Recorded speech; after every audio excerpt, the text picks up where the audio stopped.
আপনারা কি যাবেন নাকি আমি দারুণ ডাকতে বাধ্য হব? আপনারা বোঝানো হয়েছে, বোঝেন নাই। চাবিটা দিয়ে দেন, নাহলে আমাদের জায়গায় শুট করে। এটা আমার ড্রিম, একসাথে বুড়ো হবো, একসাথে বাঁচবো, ভালোবাসি তোমাকে আমি, একটা অভ্যাস।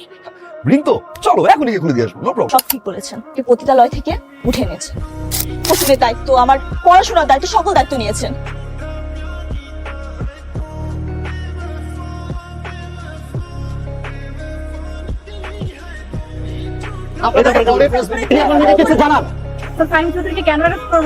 যে উনি একটি মেয়ের গাড়ি ছিনতাই করেছে এবং ছিনতাইকৃত গাড়িটি উড়িয়ে দিয়েছে।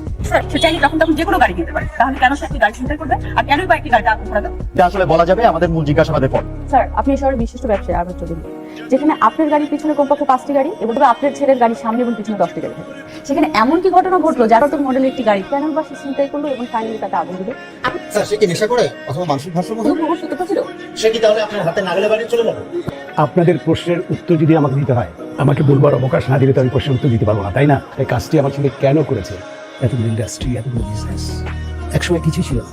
তোমার মায়ের অনুপ্রেরণা, তার সমমর্মিতা, তার ভালোবাসা, শেয়ারিং, দ্যাট টাইম তোমার মা আমাকে এত ভালোবাসতেন, আমাদের শেষ ম্যারেজ ডেতে আমাকে একটা গাড়ি উপহার দিয়েছিল। একসময় আমি আমার সব কিছু হারিয়ে ফেলি, তোমার মায়ের দেওয়া, এটা আমি কখনোই হারাতে চাই। বাট আমার সেই প্রিয় গাড়িটা মাত্র 1.5 লাখ টাকায় বিক্রি করে আমি আবার নতুন করে শুরু করি। আমার এই অ্যাচিভমেন্ট, আমার এই সাকসেস সব কিছুর পিছনে মনে হয় তোমার মায়ের দেয়া।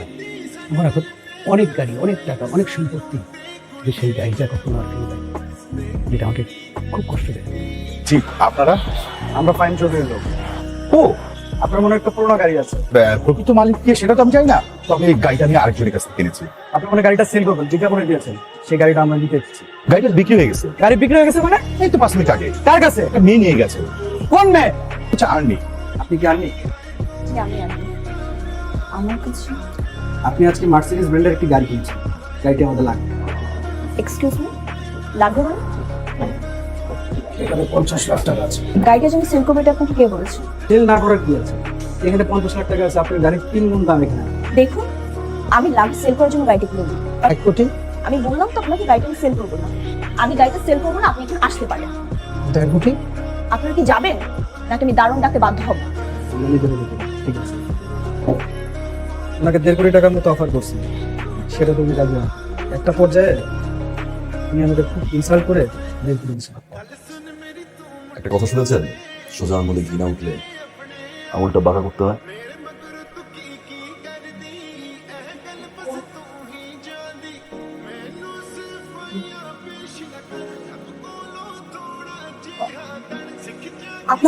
আপনারা বোঝানো হয়েছে, বোঝেন নাই। চাবিটা দিয়ে দেন, নাহলে আমাদের জায়গায় শুট করে। স্যার, আসসালামু আলাইকুম, আমি আন্নি বলছি। আপনার ছেলে আমার একটা গাড়ি ছিনতাই করেছে। গাড়ি ছিনতাই করেছে?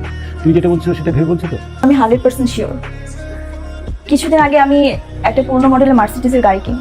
আপনার ছেলে অনেক টাকার বিনিময়ে গাড়িটা আমার কাছ থেকে কিনতে চেয়েছিল, কিন্তু আমার অনেক শখের গাড়ি তো আমি বিক্রি করিনি, তাই সে ছিনতাই করে গাড়িটি নিয়ে যায়। আমি বুঝতে পারছি। এই নাও, তোমার গাড়িটা নিচে রাখা আছে। আগে আমার ছেলের জন্য সরি বলছি। Thank you so much sir. Sir, ওই মেয়েটা আসছিল বড় স্যারের কাছে। আয়শা আপনার নামে প্রচুর উল্টাপাল্টা কথা বলছে। আপনি বড় স্যার রাগ করে গাড়ি চালিয়ে দিয়ে দিয়েছেন, তারপর উনি গাড়ি নিয়ে চলে গেছে। জি, সে জিদের বসে কাজটি করেছে, কারণ আমার ছেলে আমাকে অসম্ভব ভালোবাসে। আমি যেমন তাকে ভালোবাসি, সেও আমাকে ভালোবাসে। কিন্তু সে যে কাজটি করেছে, যদিও আমার খুব কষ্ট হচ্ছে, তবু আমি চাই তার ভুলের কারণে আইনসম্মত শাস্তি দেওয়া।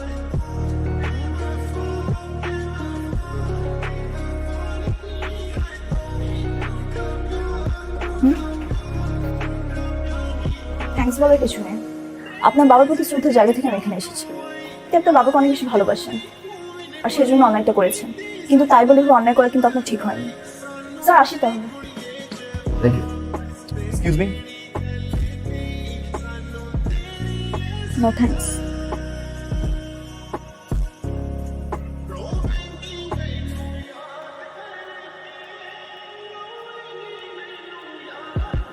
আমি দিস ইজ ফর ইউ। এই গাড়িটা আপনি পুড়ে ফেলেছিলেন তাহলে? এটা একটা অনেক খোঁজাখুঁজি করার পরে গাড়িটা পেলাম। রাগের মতো গাড়িটা পুড়ে দিয়েছিলাম, ভাবলাম কারোর শখ নষ্ট করা ঠিক হবে, গাড়িটা নিয়ে এসেছি। থ্যাঙ্কস। আমার চেয়ে আপনার বাবার খুব বেশি প্রয়োজন, কারণ এই গাড়ির সাথে অনেক ইমোশনাল, অনেক স্মৃতি জড়িয়ে আছে। আমার বাবার ওই গাড়িটি দরকার ছিল, কারণ ওটা মায়ের দেওয়া গিফট ছিল। এটা ওইটা না, ইটস ওকে, ঠিক আছে।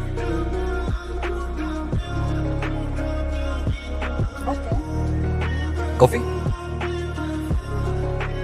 আপনি এই কফি খান না? কফি খাই না সেটা না, যখন ঝুম বৃষ্টি হয়।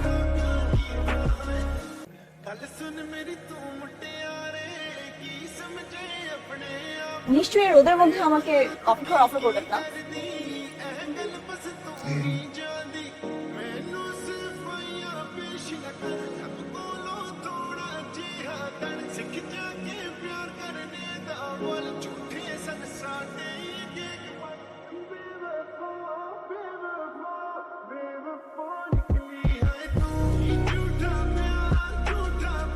ভালোবাসি তোমাকে, সারাজীবন ভালোবাসতে চাই, একসাথে বাঁচতে চাই।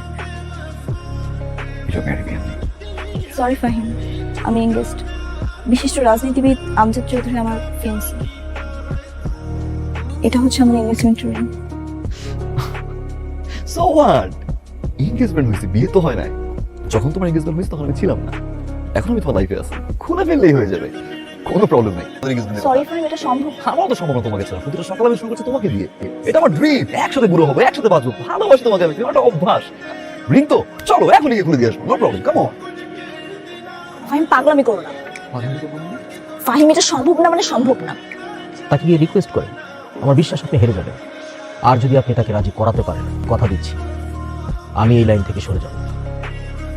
একদম শেষবার মতো তোমার কাছে জিনিস চাইবো, বলবো না? Just tell me anything.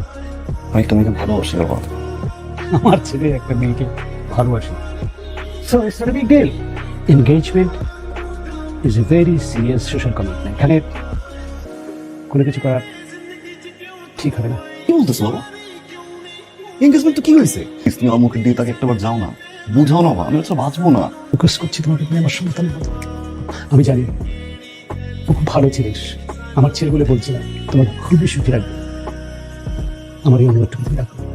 Uncle please না, আপনার ছেলে আমাকে যতটা না ভালোবাসে, আমি হয়তো বা তার থেকেও তাকে বেশি ভালোবাসি। কিন্তু আমি এতটাই অভাগা যে আমি তাকে বলতে পারিনি। আমার জীবনের না একটা গল্প আছে, সেটা আপনাকে বলতে চাইনি। ইউনিভার্সিটিতে ভর্তির জন্য যখন আমি একজন রিলেটিভসের হাত ধরে ঢাকায় আসি, তখন সে আমাকে পতিতালয়ে বিক্রি করেছে। যেদিনই সে আমাকে বিক্রি করে দেয়, ওই দিনে ওখানে লেট পড়ে। আমাকে সেভ করে ওই এলাকার একজন প্রভাবশালী ব্যক্তি আফজাল হোসেন, তার সাথে আমার এঙ্গেজমেন্টটা হয়েছে। সে তখন থেকে এখন পর্যন্ত আমার লেখাপড়ার খরচ, ভরণ পোষণ সবকিছুই সে বহন করছে। সেদিন ওই সময় যদি সে আমাকে উদ্ধার না করতো, তাহলে আমি কোথায় থাকতাম এখন? তুমি গিয়েছিলে, বুঝিয়েছো, বুঝে নাই। আমি যাই, তুমি আমি একসাথে যাই, বুঝাই, প্লিজ চলো। আমি মেয়েটার সাথে কথা বলেছি, I'm sure something that she's not going to change her mind. এই মেয়েটাকে আমি পাগলের মতো ভালোবাসি বাবা। আমি এত করে ভালোবাসো, যা পছন্দ করে, যা পছন্দ করো, যা ভালোবাসো আমি তো ভালোবাসি। কিছুটা বাঁচবো না বাবা। কিছু কিছু ছাড় দিতেই হয়। দেশ এবং রাজনীতি নিয়ে ব্যস্ত থাকি, মনের মতো মানুষও খুঁজে পাচ্ছিলাম না। এই শুভক্ষণে দাঁড়িয়ে আপনাদেরকে বলতেই হচ্ছে, মনের মানুষটি পেয়েছি। এই ভালো লাগার মানুষটিকে জীবনে পাওয়ার পাশাপাশি এখানেও কিছু জনসেবামূলক কাজ রয়েছে।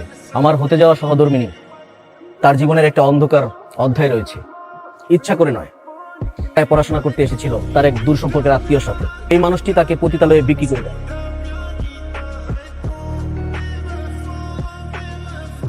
এবং তার সকল দায়িত্ব আমি আমার নিজের কাছে তুলে দিই। তারই ধারাবাহিকতায় আজকের এই সুন্দর অনুষ্ঠানে আপনারা উপস্থিত হয়েছেন। আমি একটু কথা বলতে চাচ্ছি। আসসালামু আলাইকুম। উনি এতক্ষণ যা যা বললেন না, সব ঠিক বলেছেন। কি পতিতালয় থেকে উঠে এনেছে, পোষণের দায়িত্ব, আমার পড়াশোনার দায়িত্ব, সকল দায়িত্ব নিয়েছেন। আর সে ঋণ শোধ করার জন্য আমি ওনাকে বিয়ে করতে রাজি হয়েছি, এবং যাকে আমি অনেক ভালোবাসি, যাকে আমি একবারও বলতে পারিনি, তাকে স্যাক্রিফাইস করে আমি ওনাকে বিয়ে করতে রাজি হয়েছি।